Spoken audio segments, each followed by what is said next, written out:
White Sox starting pitching projections with Shane Smith leading the way. Is there enough starting pitching for the White Sox to be a decent baseball team this season? Looking for around 70 wins and some breakout candidates. There's quite a few of them. We'll go over some of them here in this video. But first, if you're ready for White Sox baseball, hit that like and hype button. And the question of the day, do the White Sox have enough starting pitching? Comment yes or no down below. Let me know what you think. So Shane Smith leads the way for sure with the White Sox.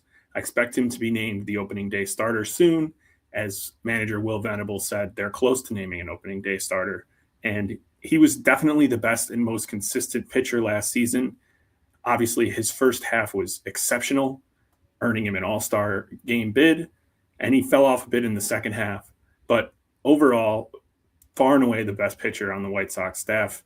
And the projections feel the same way about him going into this season. He leads the starters in strikeouts per 9, WAR, and basically they think he'll be the best pitcher. As you're going to see here shortly, there's a little bit of that's the blind leading the blind when it comes to the steamer projections for the White Sox for this season. Shane Smith in 2026 is projected 29 starts in 29 games, a 4.38 ERA, 168 and a third inning pitched, an 8.23 K per 9, and a 1.8 WAR. So the projections really do see a step back for the 2025 All-Star pitcher, and I think that the biggest reason for that is his inconsistency throughout the season. If he had been a 3.8 ERA guy the whole season, I think we would see the projections closer to that. But because he started out so well and then fell off a little bit in the second half, I think that's where they're getting that decision-making from. As a recap, Shane Smith in 2025 started 29 games, posted a 7-8 record with a 3.81 ERA in 146 and a third innings pitched, 145 strikeouts to 58 walks. So as you can see, he's just about a strikeout per inning pitcher in 2025. They expect him to be somewhere similar to that. The biggest question for Shane Smith is, can he improve his secondary pitches? Last season, he was in the 99th percentile for Baseball Savant in fastball run value.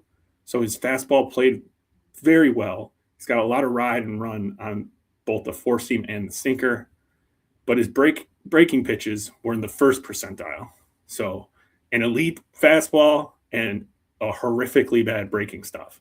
So in order for Shane Smith to really beat these projections and become a more complete starting pitcher and a guy who you can think of as a top of the rotation guy on a playoff team, we're really going to have to see what he was able to work on in the offseason and work on with Sox pitching coaches in an effort to improve his breaking stuff. That is the key for Shane Smith this season. Do the White Sox have enough starting pitchers? Do they have enough depth? That's the biggest question mark on the team, in my opinion. Anthony Kay, Davis Martin, Sean Burke, Jonathan Cannon, and the newly acquired Erick Fedde, they're really all projected to be below average major league starters. And what we're going to need to see out of these guys is somebody's going to have to pop, or there's going to be some guys who we wonder how much longer they're going to be Chicago White Sox. This is the year they have to do it because there are finally reinforcements coming. And if we see these guys get off to slow starts, I think there's a chance that some of them are gone fairly quickly. You know, I don't think that these five guys plus Shane Smith, I don't think five of these guys will be your starting pitchers by the 4th of July. There'll be some other options that the White Sox are trying out, and that's for the best. That's good progress for the franchise, but for these guys, it's really their last chance to really perform. So those five guys are all projected to pitch over 100 innings. And as you can see here, it's a whole lot of mid. Anthony Kay is a guy who I think has the most upside on this list if he figured out something pitching overseas. He wasn't a great pitcher last time he was in the majors with the Mets, but he really has pitched pretty well over in Asia. So he's the guy who I'm keeping an eye on. Sean Burke has been a guy who's been up and down. Same thing with Jonathan Cannon. They do it in completely different ways. Cannon being more of a ground ball pitcher. Burke got more strikeout stuff. But when you look at these numbers, nothing gives you a whole lot of hope for the team for 2026. If we can get Erick Fedde, that was the White Sox in the first half of 2024 before he got traded to the Cardinals, that's a guy who you can expect to stick around for a while. But basically, the rest of his career in the major leagues has not been great.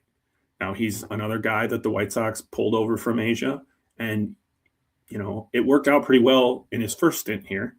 So if he can be a guy that pitches well, I think we can see him for a while. Davis Martin, this has been the kind of pitcher he's been. We really need to see one or hopefully a couple of these guys step up this season, because without them, the team could struggle, especially in the first couple months of the season while we're waiting for some of these breakout candidates to make their way up to the south side. Big question. Do the White Sox have enough starting pitching? I'm going to repeat myself a lot in this video with that question, because it's the question of the day. There is not one candidate with Major League Baseball experience projected for a 2-WAR season for the Chicago White Sox. The starting pitching is mid at best. Shane Smith did post a 2-win season last year, so he's the best hope to break out, to have a 2.5, maybe even a 3+ WAR season. That would be huge. That breaking ball will be very important for whether or not that's possible. I think that when you look at the rotation, you're probably going to have a reaction at first. The more you think about it, the more you're kind of going to be wondering, when are we going to see some of these guys that could be good? But the biggest balance here that the White Sox have to strike is what's best for the development versus what's best for the White Sox to be a little bit more competitive. If it was all about trying to milk every win, I think you would see, some guys like Hagen Smith, Tanner McDougal, and Noah Schultz early. But this is still not a playoff team this year. I think we're getting closer, but it would be a shock if they made the playoffs this season. And so with that in mind, they really have to value their long-term projection and their long-term sustainability on the south side more so than trying to milk out each individual game at the beginning of this season. Please share and subscribe to this page. We have launched it very recently. Our first goal is to get 100 subscribers. We're at 41, so we need 59 more. Share it with a friend, subscribe. We really appreciate it. Now on to the breakout candidates. There's the big three. They have elite stuff that we all know about. We've been talking about them a lot here on Jay. And these are the guys who we're kind of hoping for our future. They're top 100 prospects, and they're guys that have elite stuff.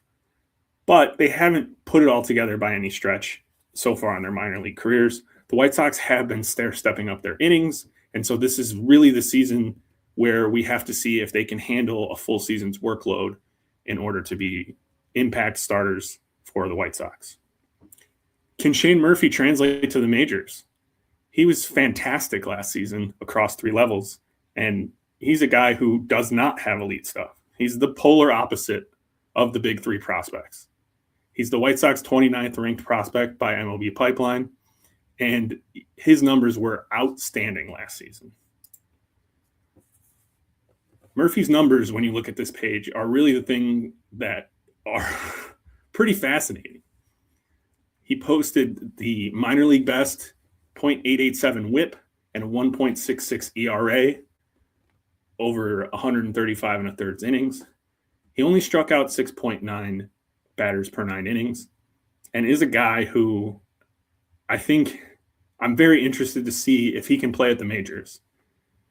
A guy like our all-time, probably most of our all-time favorite pitchers, Mark Burley, was a guy who was not a stuff guy. He was a pitchability guy, and we've lost a little bit of that when it comes to baseball. And so I'm really interested to see what Shane Murphy can do. I hope he gets an opportunity. I think he probably will get the first opportunity of these 5 guys if the White Sox have pitchers that struggle or the injury bug hits them early. I think Shane Murphy has a good chance to get an opportunity fairly early in the season while they're still waiting on the McDougalls, the Smiths, and the Schultzes to work on what they need to work on in order for the White Sox to feel comfortable bringing them to Chicago. Now, Schultz, Smith, McDougal, and Murphy were all part of that Birmingham Barons bullpen or starting rotation that was really good last year. A big part of the reason why they won their league. And I think that's a cool thing that we've seen these guys coming up through the minors together. So they all know each other pretty well. It's a thing we're seeing in the White Sox locker room on the whole, is that there are a lot of guys who have played together. And that's cool. That's fun for them. It's a young group. And really, we can see through the season where the additions need to come from outside based on what we've seen from these guys. David Sandlin is an interesting case. He was part of the trade from the White Sox where they acquired Jordan Hicks in the salary dump. And he was pretty good as a starter in Double-A. 13 starts, 82 and a third innings pitched, struck out 9.4 per 9, 3.61 ERA. That whipped just over 1. But when they called him up to Triple-A as a potential bullpen addition, his numbers cratered. In Triple-A, he pitched 15 times, just 1 start, through 23 and 2/3 innings. He posted a 7.61 ERA and a whip over 2. So those are not the kind of things you want to see if you're talking about a breakout. But his Double-A starting numbers were pretty good. So he could be a candidate to get some innings, get some starts for the White Sox this season. But I would put him firmly at the bottom of this list of 5 guys. Then we go to the injuries. Drew Thorpe and Kai Busch missed all of 2025 with injury. Drew Thorpe, mixed reviews when he came up to the White Sox in 2024. Not really a great start for him before getting injured. He's a guy that has a great changeup, and great changeups can help all your other pitches play up in the majors. So it's a question of, can he regain some of that form? In his first year removed from Tommy John, it's going to be a big-time question of what his stuff looks like.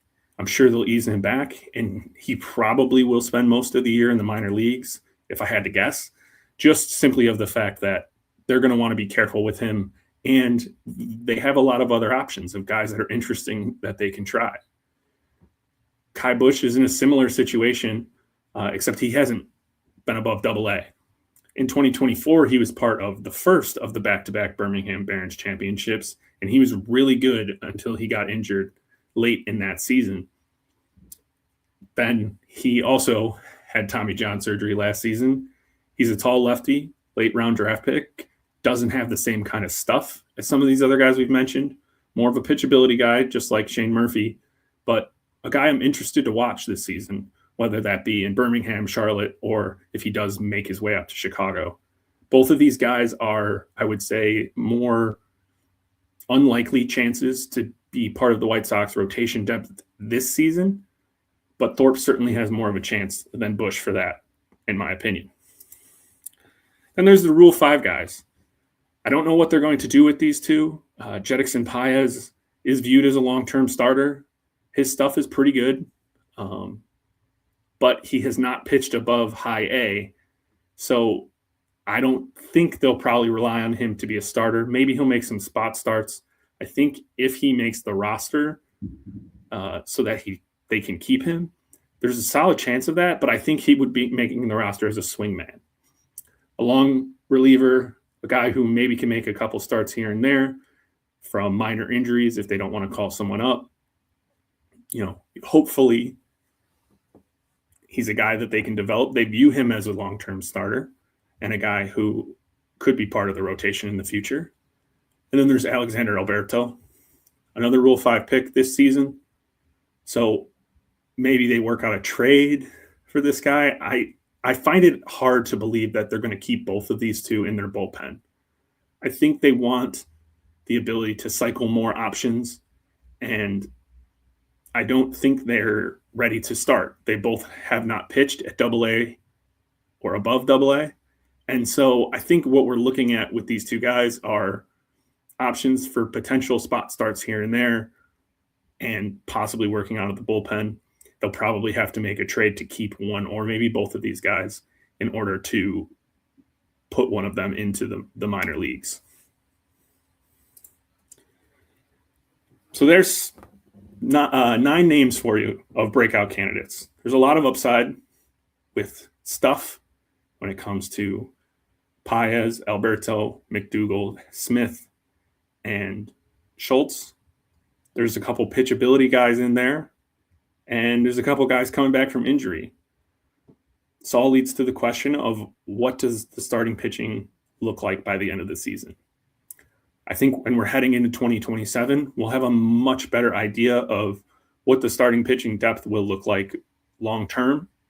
And we'll see if any of these guys who have been around for a couple years with not a whole lot of success can make a leap this year. Because as I mentioned before, this is really their last chance. We'll see if anyone can make the jump from the breakout candidate list. And I, for one, hope we get to see Shane Murphy this year. I love guys who can just get everybody out, and he did that in 2025. Thanks for watching, and as always, go White Sox.